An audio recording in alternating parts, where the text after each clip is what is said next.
Untuk menjaga kenyamanan dan keamanan pengunjung daya tarik wisata atau DTW Tanah Lot di Kabupaten Tabanan, pihak manajemen operasional daya tarik wisata Tanah Lot memperketat pengamanan di kawasan Tanah Lot hingga 24 jam.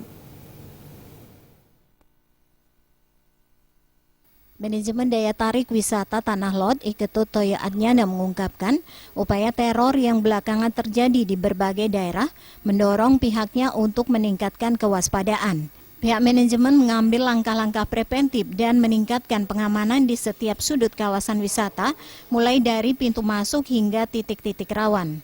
Ya, dengan situasi akhir-akhir ini yang terjadi di, bolehlah katakan Bali khususnya, itu terutama di bidang keamanan, kami di Tanah Lot, khususnya di TW Tanah Lot, itu siaga penuh dengan mengantisipasi karena kita menjaga keamanan, kenyamanan para wisatawan yang datang ke Tanah Lot.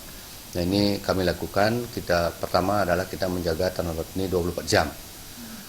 Dan untuk pengunjung sekarang kita diperketat untuk pemeriksaan di tol gate 1, 2, 3 sampai 4 itu kita atensi dengan menempatkan security dengan kendaraan-kendaraan kami periksa semua masuk ke kawasan.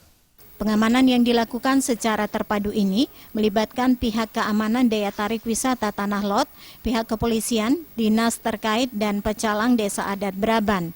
Pengamanan ini dirasa mampu menjangkau seluruh wilayah daya tarik wisata seluas 3 hektar ini.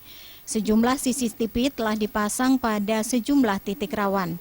Dengan demikian, upaya-upaya ini diharapkan bisa memberi keamanan dan kenyamanan bagi pengunjung. Purnama dan Saputra Bali.